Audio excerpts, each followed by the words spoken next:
മഹാരാഷ്ട്രയിൽ ഔറംഗാബാദിൽ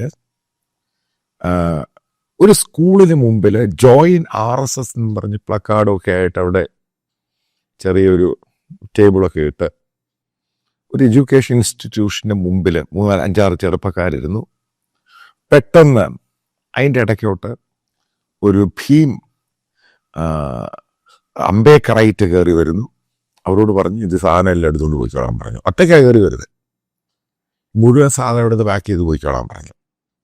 പെട്ടെന്ന് അയാൾ പോലീസിനെ വിളിച്ചു വരുത്തുന്നു. പോലീസ് അവരോട് RSSുമായിട്ട് ബന്ധപ്പെട്ട, കാരണം അംബേദ്കറിന്റെ പേര് പറയുന്നുണ്ട്. ഈ ഒറ്റയ്ക്കായി മനുഷ്യൻ വരുന്നത്. ഈ 2 ഇൻസിഡന്റ് എടുക്കുക. എന്നിട്ട് നമുക്ക് ഇതിനെപ്പറ്റി ഒന്ന് കാണാം. എന്താണ് ഈ 100 years ഓഫ് RSSന്റെ വലിയ ആഘോഷം ഇന്ത്യയിൽ നടക്കുകയാണ്. എന്തുകൊണ്ടാണ് പ്രിയങ്ക ഖാർഗെ ഇതേപോലൊരു സ്റ്റേറ്റ്മെന്റ് കൊടുക്കാനുണ്ടായ കാരണം എന്താ? കാരണം ഒരു കാര്യം വ്യക്തമാണ്, ഇത് കോൺഗ്രസ് പാർട്ടിയുടെ സ്റ്റേറ്റ്മെന്റ് ഒന്നുമല്ല. RSSന്റെ ഇത് ഇത്ര സ്ട്രോങ് ആയിട്ടൊന്നും ഒരു നേതാക്കളും ഇതേ രീതി, പ്രത്യേകിച്ച് ദളിത് കമ്മ്യൂണിറ്റിയിൽ ഒരു നേതാക്കളും പറഞ്ഞിട്ടില്ല.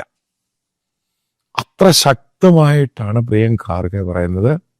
ഗവൺമെന്റിന്റെ പ്രൊമൈസസിൽ, അതായത് ഗവൺമെന്റ് കൊണ്ട് അവരുടെ ബിൽഡിംഗ് ആണെങ്കിലും അവരുടെ സ്കൂളാണെങ്കിലും അവിടെ ഒരു കാരണവശാലും RSSന്റെ ഒരു പരിപാടിയും നടത്താൻ സമ്മതിക്കില്ല. 2013 റൂള്. നേരത്തെ ഇതൊക്കെ നടക്കുന്ന സംഭവം അവിടെ.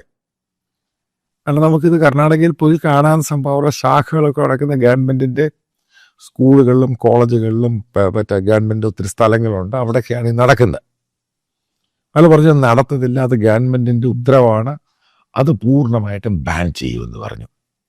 രണ്ടാമത്, ഇദ്ദേഹത്തിന്റെ കോൺസ്റ്റിറ്റ്യുവൻസിയിൽ RSSന്റെ 100ാം വാർഷികവുമായിട്ട് ബന്ധപ്പെട്ട് അവിടെ വലിയൊരു റാലിയൊക്കെ നടത്താൻ വെച്ചേക്കും. അവിടെ മുനിസിപ്പാലിറ്റിയെ കൊണ്ട് അടുത്തൊരു ഓർഡർ കൊടുപ്പിച്ചു.